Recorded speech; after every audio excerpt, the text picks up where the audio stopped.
buong mundo ay nakikiisa sa paggunita sa kamatayan ng tagapagligtas na si Kristo Jesus. Sa araw na ito, araw ng Sabado, ay ginugunita ang napakahalagang papel o kasaysayan na naganap sa buong sanlibutan.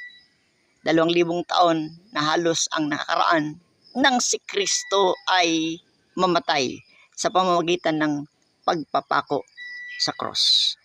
Alam natin na ang kamatayan na sinapit ni Kristong ating tagapagligtas ang isa sa pinakabrutal, pinakamasaklap, pinakamahirap na uri ng kamatayan na dinanas ng Panginoong Hesukristo sa buong kasaysayan.